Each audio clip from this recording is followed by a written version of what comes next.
Victory for the unborn. Celebration in Pope Francis's homeland after Argentina's Senate decides against legalizing abortion.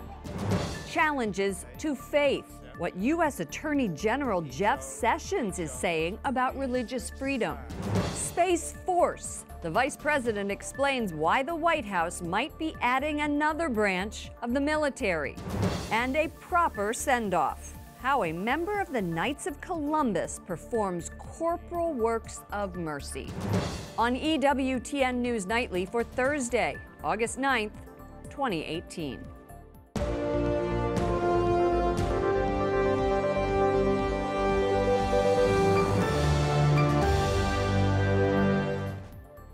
Good evening from Washington, D.C., and thank you to those of you joining us from around the world for news from a Catholic perspective. I'm Lauren Ashburn. Argentina's Senate rejects a bill to legalize elective abortion. It's a pro-life win in the home country of Pope Francis. And demonstrators on both sides took to the streets after the vote. Pro-life supporters celebrate overnight on the streets of Buenos Aires. Activists cheered, holding up flags and light blue banners after lawmakers voted against elective abortion. The Senate debated for more than 15 hours before voting 38-31 against a bill which would have legalized abortion in the first 14 weeks of pregnancy. Currently, Argentina only allows abortion in cases of rape and risks to a mother's health. Supporters of the measure say 3,000 women have died of illegal abortion since 1983. While most of the protests were peaceful, small groups threw firebombs and set up flaming barricades. Police responded with tear gas. And last night, as pro-lifers awaited the vote, many gathered for a Mass for Life at the Metropolitan Cathedral, Pope Francis's church when he was Archbishop of Buenos Aires. Para exponer nuestro deseo por las dos vidas, la de las madres y los niños por nacer. Cardinal Mario Poli reminded the congregation Catholics must support the life of the mother and the unborn. Efforts to ease or tighten abortion restrictions have repeatedly emerged across the region in recent years. Currently, Cuba, Guyana, Puerto Rico, and Uruguay permit early-term abortions, as does Mexico City. Attorney General Jeff Sessions says the Trump administration will not back down to defend America's right to practice their faith. He is calling out liberal organizations that say religious freedom advocates are engaging in hate speech.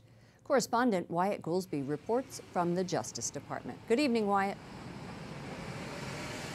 Good evening, Lauren. Attorney General Jeff Sessions is coming to the defense of Alliance Defending Freedom, a Christian legal group promoting religious freedom, sanctity of life, and marriage and family. Sessions is taking aim at the Southern Poverty Law Center, which he says is bullying ADF and other similar groups. People of faith are facing, I think it's fair to say, a new hostility, and really some of it is a bigoted ideology, which is founded on animus toward people of faith. They just don't like it. Attorney General Jeff Sessions defending believers last night in a wide-ranging speech at the Alliance Defending Freedom's Religious Liberty Summit. We also filed a brief on behalf of the Archdiocese of Washington, D.C., which was refused advertising for having a religious message. Give me a break. He says it's a challenge worldwide. In the Philippines, 3 Catholic priests have been assassinated so far this year.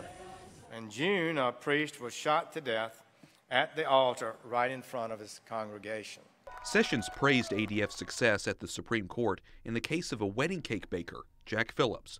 The court ruled in his favor in June, saying Colorado officials had shown hostility to him after he declined to create a custom cake for a same-sex ceremony. The Southern Poverty Law Center, a liberal nonprofit, has labeled ADF a hate group for allegedly discriminating against gays.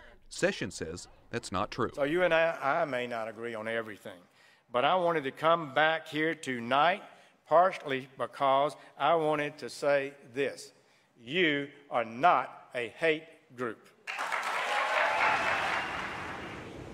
Sessions has announced a review at the entire Justice Department. He says a probe is necessary to make sure the department does not partner with groups that defame Americans for standing for the Constitution. This comes also after an announcement that they're creating a religious liberty task force. Lauren?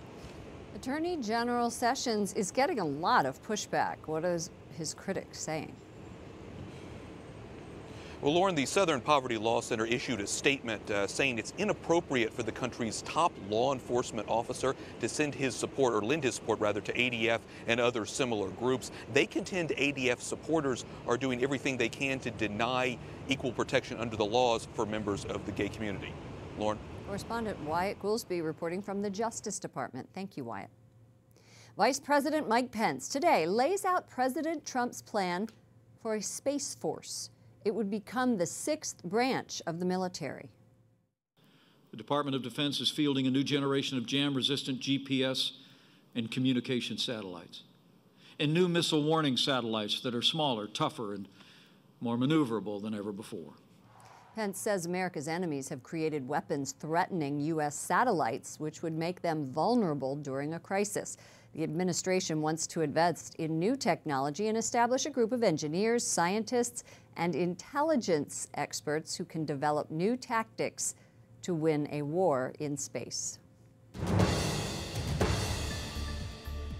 Violence erupts overnight in the Gaza Strip. At least 3 people are dead after Israeli warplanes strike Palestinian territory targets. Among the victims, a pregnant woman and her 1-year-old daughter. The attack was in response to Palestinian militants firing rockets into Israel, which wounded 7 people. The United States imposes new sanctions against Russia. It comes after the Kremlin is implicated in the poisoning of a former spy and his daughter earlier this year in England. Moscow denies being involved in that attack, and its officials call the new penalties unlawful. The United States sends $9 million to support Colombia's efforts to help refugees from neighboring Venezuela. It will go toward drinking water and medicine. Since October 2016, the U.S. government has given more than $46 million to alleviate the humanitarian crisis. And officials in Puerto Rico update the death toll from last year's Hurricane Maria from 64 to more than 1,400. The new numbers come in a report to Congress asking for billions of dollars to help the island recover. Hurricane Maria, as well as Hurricane Irma 2 weeks later, knocked out power and water to the island and caused widespread flooding. A 3rd strong earthquake strikes Indonesia, leaving tens of thousands of people homeless, all in a little more than a week. The most recent quake had a 5.9 magnitude and caused panic on the roads. The overall death toll has risen to more than 300. President Joseph Kabila will not seek re-election in the Democratic Republic of Congo. The Catholic-majority country's long-delayed vote is set for December, 2 years after originally scheduled. Church leaders have protested the numerous delays, and they call Kabila's decision not to run, quote, a big step. A new report says monks at 2 Benedictine schools in England hid allegations of clergy sex abuse. It happened at least in part to protect the church's reputation. The inquiry says monks at Ampleforth and Downside did not respond to what it calls, quote, appalling sexual abuse. 5 years ago, Pope Francis created the Council of Cardinals, known as the C9. This group of senior leaders advised the Holy Father on governing the church and reforming the Roman Curia, or the central government of the church. But critics say the council is proving ineffective. Alan Holdren is the EWTN Rome Bureau Chief. Alan, what are the critics referring to? Vatican observers, advocates for spiritual reform, and many of the faithful are saying that the Council hasn't achieved either of its objectives. That's in helping for the governance of the Church and also in reforming the Vatican. Vatican departments have indeed been streamlined at this point, but critics say it's a case of just a little bit too much fanfare and a little too few results. Some Vatican employees say they've lost morale in their departments. That's because there's no clear direction. In many parts of the world, Pope Francis has the appeal of a rock star, really, Lauren. But here in the Vatican, employees, some of them are saying differently. Sources have told me that they feel battered. One telling me yesterday that the annual Christmas greeting comes across as if they're being scolded by Pope Francis. In terms of reform, the Church is facing many crises around the world, it doesn't seem to be any better prepared to face them with the existence of this C9. Well, 3 out of the 9 members actually have issues, all relating to alleged sex abuse and cover-ups. So what is happening with them? So there's Cardinal Oscar Rodriguez Maradiaga of Honduras. He's facing scrutiny back at home for alleged misconduct financially in his diocese, but there's also a seminary that allegedly had a homosexual culture that he didn't deal with. There's Cardinal Pell in Australia, who's dealing with charges against him personally for sex abuse decades ago. He's been out of the game for over a year now. Pope Francis put him on leave in order to face those charges back at home. Cardinal Francisco Errázuriz of Chile is in the middle of that abuse crisis there. And then there's Cardinal Marx in, if we go even further, in Germany, who has been accused of causing controversy over a proposal to give Holy Communion to non-Catholic spouses. There's a cardinal from India who has had cancer and has missed meetings. It is a difficult situation for the C9, and some people are asking, if they aren't effectively able to lead their own diocese efficiently, how can they hope Pope Francis in governing the universal church? Will the Pope make any decisions? What's the future of the group? Well, their next meeting comes in September. Pope Francis said in a June interview that there could be some changes coming down the pike as far as the composition of the group. Considering the scandals that some of these members are embroiled in, it seems like a change in membership could really be inevitable. In June, the C9 marked the group's 5th anniversary, and on that occasion, they gave the Pope a 7-page document outlining everything that they had done up until date. So that led to some speculation as well that if they've reached the end of their mandate, the Pope could even just disband them. We'll know more about that hopefully here in a month when they convene again. Alan Holdren, EWTN Rome Bureau Chief, thank you. Thank you, Lauren.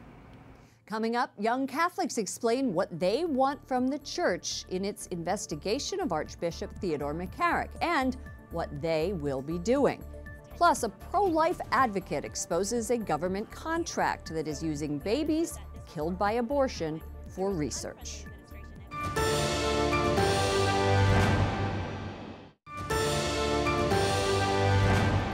Young Catholic scholars, writers, and activists are demanding an independent investigation into sex abuse allegations leveled against Theodore McCarrick. We talked to one of them who says they will not be silenced.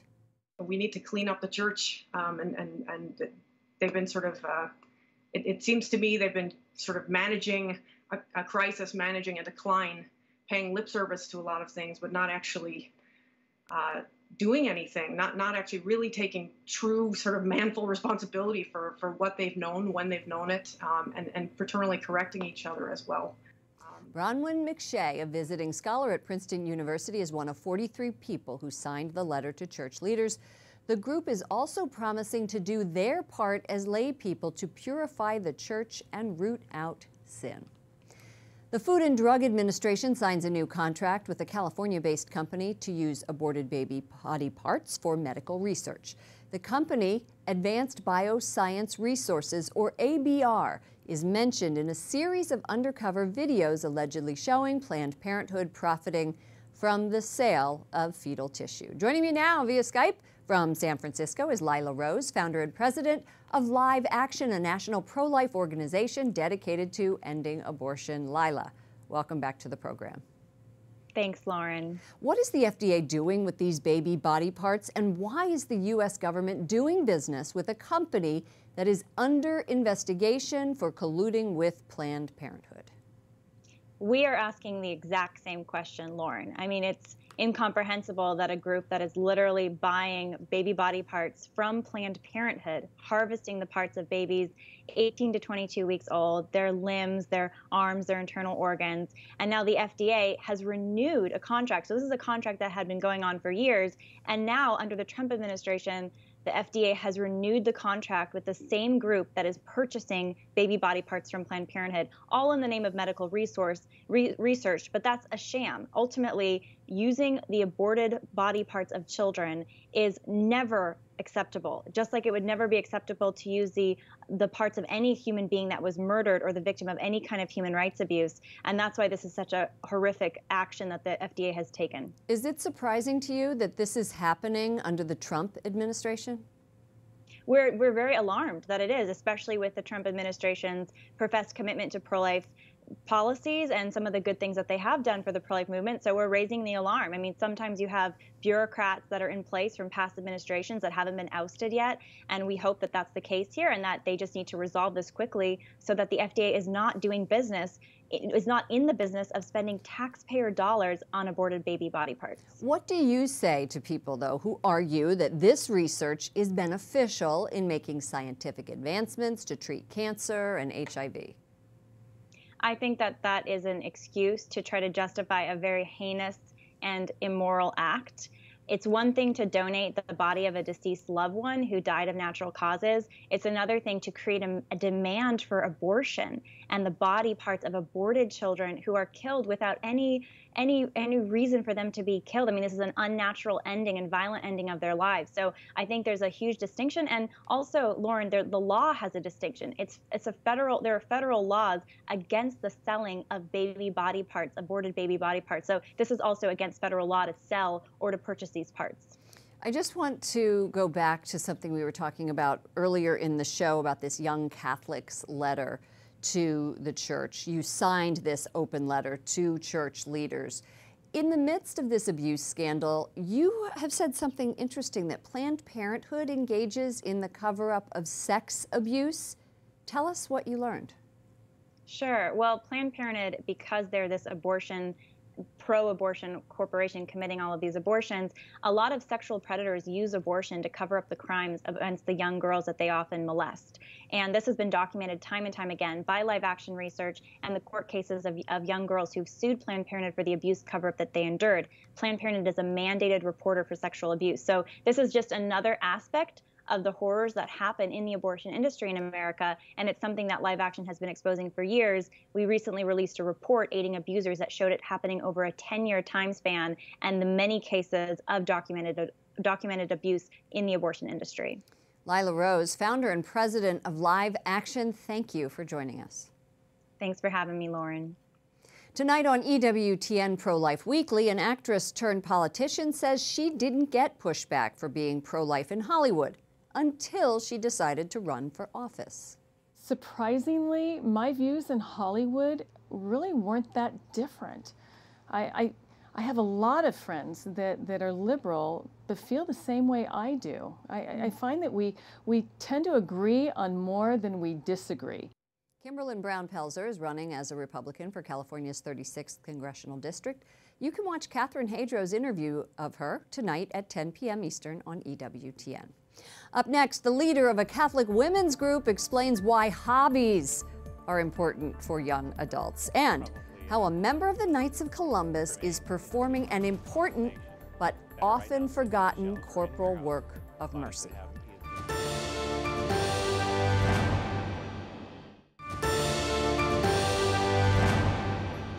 Parents of First Lady Melania Trump get sworn in as U.S. citizens. A lawyer for her parents says the Slovenian couple took the citizenship oath today in New York City. They had been living in the U.S. as permanent residents.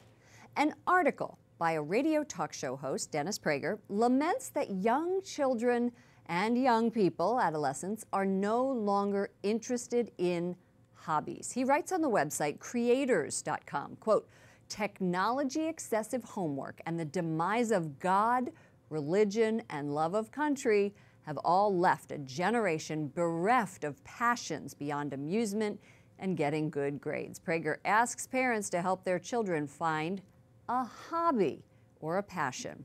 Joining me now is Julie Larkin, founder and executive director of Girl Talk. It's a national nonprofit group that seeks to empower young women on college campuses. Julie, welcome back to the program. Thank you so much, Lauren. Does this resonate with you? You speak to a lot of young women, not only on the college level, but on the high school level. It does. It really does. And I think women and men, even young professionals in DC, are just overwhelmed and very anxious. You know, the college girls especially we talk to, how's your day going? I I just don't have any time for anything, and it's crazy, and they get very anxious about all the things that are on their plates, and it's so hard to see them like that without something that they can be passionate about. So what percent of it is this? is technology? I want to read the statistic that I found. The U.S. National Library of Medicine says that the average attention span, 12 seconds in 2000. 8 seconds in 2013, 1 second less than a goldfish. Oh my goodness. That's so sad. Isn't that sad? Yeah. So does it have something to do with the fact that they are wired? And when you're wired, you're just not creating things. Yeah. I think so. And I've talked to a mom in the local area, and she has her daughter. She had a birthday party for her girls, and she said, "Can you help me write this email and send out an invitation?" She made the rule no phones at the party. So these girls walked in and they put their phones in this cute little basket, and all the girls got so upset at first. How can you take these phones away from me? And then they had the best time. They were doing arts and crafts, scrapbooking, just having a blast, but they weren't distracted by their phones. And I think for high school girls, college, young professionals, for us, it's kind of like an escape, right? We can't get into these hobbies and passions because we're constantly on our phones. But even at the end of the day, after working so hard, it's just the easiest escape. Let me just scroll through Instagram. Let me see who posted on my Facebook page. It's just easy. I find it. I have paints in my office. I can't tell you the last time I picked up a paintbrush. You come home, you're doing a million things. I have 3 kids. You know, and then you're right. I just sit there and zone out or do work emails. Yeah, or check your email. Check your work email, which is worse. So what are you teaching these young kids about the importance of not just religion, but about having a passion, something they love to do? For example, my daughter loves ice skating. Yeah, oh, I love that.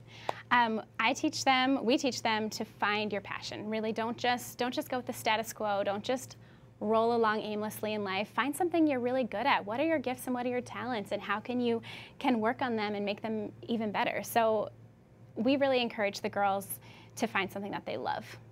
In my house, we take our cell phones at a certain point at night.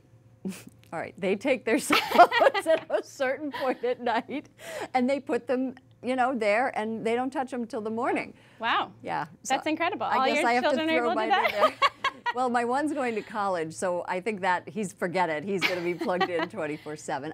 I'm so grateful to you for coming and for your work with young people in helping them find purpose, especially in a world just filled with millions and millions of texts. Yes, thank you. Thank you so much for having me. Thank you, Julie Larkin, founder and executive director of Girl Talk. You may remember memorizing the 7 corporal works of mercy. Feed the hungry, give drink to the thirsty. But there's one that many of us forget: bury the dead. Tonight, correspondent Jason Calvi introduces us to an Oregon man who is reminding us. I still have problems talking about it because it was hard to see. Ipo Ross manages Mount Calvary Catholic Cemetery in Klamath Falls, Oregon. But he wasn't ready for this discovery. I went into a funeral home, and the funeral home had these boxes sitting on the shelf, and I knew that they were cremated remains. And I'd seen him in there several times, and I said, "What's with those bodies?" And they said, "Well, those have been there for years." And I said, "What?" They belong to the forgotten, people without families, or the poor.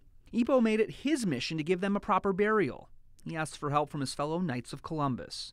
And 148 were laid to rest in this grave. We see it as a corporal works of mercy because we understand as Knights that the body of every person is the temple of the Holy Spirit, and so no matter what, we treat it with the dignity and the honor that it deserves. 16 families have now come forward to claim the remains of their relatives, including a 6-time Olympian. You may remember Ipo shared his story on News Nightly in November. We have had phone calls from Argentina, from Europe, from Mexico, from Canada, people wanting to know how this happened, what can they do to make this work. Ipo says that attention is needed. There's probably about 1.2 million remains in the funeral homes across the nation that are right now sitting in the shelves or in warehouses of bodies that haven't yet been buried. I am so humbled by what they did and what EWTN did for us. It's a project he hopes will spread across the country. Jason Calvi, EWTN News Nightly. Jason, what a beautiful story. I had no idea. Thank you so much, Jason, for sharing it. For all of us here at EWTN News Nightly, to all of you around the world, thank you for watching. I'm Lauren Ashburn. Let's keep in touch online. Follow me at Lauren Ashburn on Twitter and Lauren Ashburn EWTN on Facebook. Good night and God bless.